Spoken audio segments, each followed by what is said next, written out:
नमस्कार, मैं हूँ लीला। स्वागत है आपका हमारे चैनल में। आज का विषय है पितृपक्ष में ये 2 सब्जियाँ भूल कर भी ना बनाएं।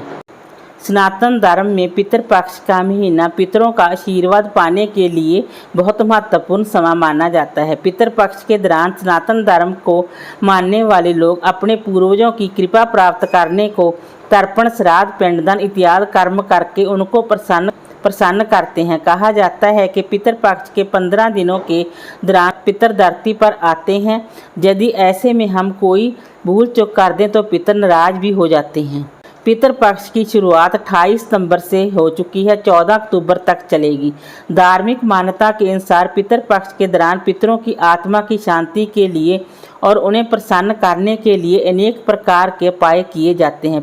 पितृपक्ष में कुछ नियम भी बताए गए हैं जिसका पालन करने से पितर प्रसन्न होते हैं। पितृपक्ष में खासकर खाने पीने जैसी चीज़ों पर विशेष ध्यान देना चाहिए। इन सब्जियों को आप पितृपक्ष में भूल कर भी ना खाएं। पितृपक्ष के दौरान ये सब्जियां जिसमें शकरकंद, मूली, गाजर, शलजम, चुकंदर, अरबी, सूरन, इस तरह की सभी सब्जियों को खाने से परहेज करना चाहिए।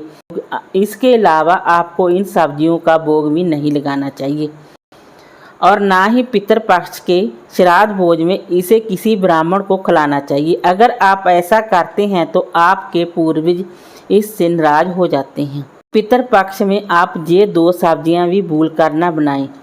पत्ता गोभी, जिसे बंद गोभी कहते हैं, इसे भी आप अपने घर में पितृपक्ष के दौरान ना तो आप खाएं, ना ही आप घर में बनाएं और ना ही पितरों के निमित्त जो आपने ब्राह्मणों को भोजन कराना है उसमें आप इस सब्जी को शामिल ना करें। नंबर 2, कुमड़ा, जिसे पेठा बोलते हैं, जिससे व्रत में खाने वाला पेठा बनता है। इन 2 सब्जियों को आप भूल कर भी ना बनाएं, पत्ता गोभी और कुमड़ा। श्राद्ध पक्ष में भोजन बनाएं तो आप इन 2 सब्जियों को भूल कर भी ना बनाएं। पितरों की संतुष्टि के लिए इस तरह का भोजन बनाना ही सर्वश्रेष्ठ होता है। जैसे दूध से बनी हुई चावलों की खीर, पूरी, उड़द की दाल से बना दही बड़ा या पकौड़ा या इमरती। सब्जी में तोरी की सब्जी बनाकर आप पितर भोजन करा सकते हैं। लहसुन प्याज, पितृपक्ष में लहसुन प्याज का सेवन करने की मनाही है। इसे तामसिक माना जाता है। पितृपक्ष के समय पूरी तरह से सादगी से रहना चाहिए। भोजन भी सादा ही ग्रहण करना चाहिए।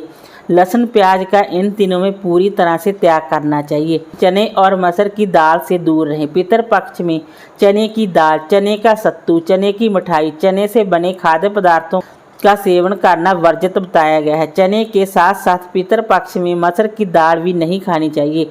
इस दौरान किसी भी चीज़ को कच्चा नहीं खाना चाहिए। इस समय पके हुए भोजन का ही सेवन करना चाहिए।